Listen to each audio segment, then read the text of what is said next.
Welcome to life, where this shit gets crazy. It's like a little messy too. Shit, I wish someone knocked on my fucking door when I was a kid and said, here we go. Instead it just fucking happened. I got a question for the day, for you. These questions I come up with, it's my journal. I'm gonna show you a little bit of my artistic creation. Oh, it's upside down.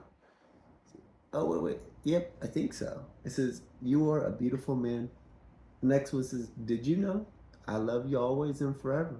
Little XO, little smiley face, little hearts right there. And this last one says, what a silly soul.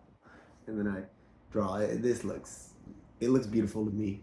I don't know how it makes out there.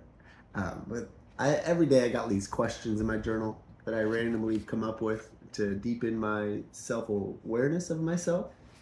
And one of the questions that I came up that I answered was it yesterday was, what is the fear beneath one of my surface fears? So I asked that of you. What is a fear beneath one of your surface fears?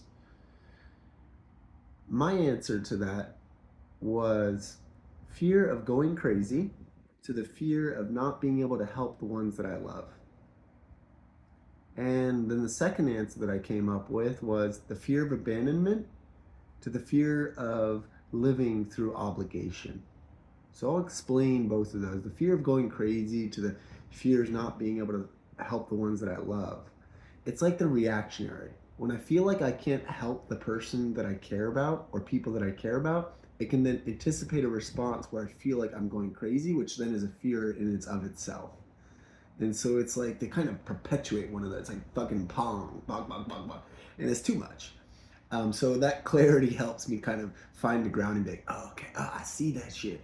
I'm gonna push through it. And then the second one is like the fear of abandonment to the fear of living through obligation is, again, those kind of play hand in hand. And this is more of like, for me, it's more, I think, obvious in like the dating arena is like when I start connecting with someone that I like or I'm attracted to, my fear of abandonment is something I've put effort into to work on, to release.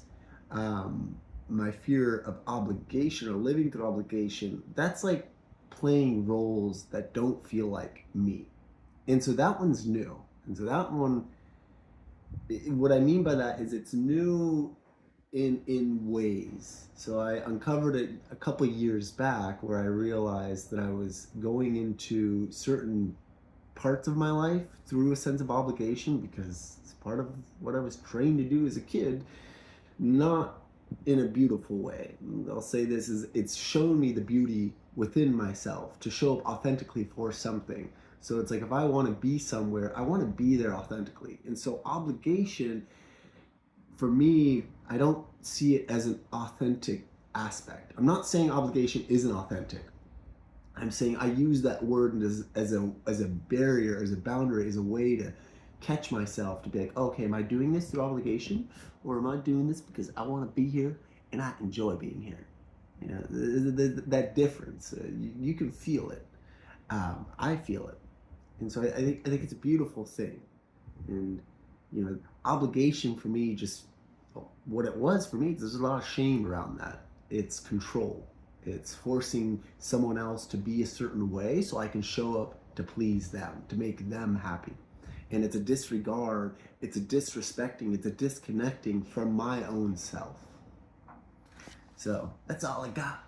I hope you got a beautiful life and a beautiful day wherever you are.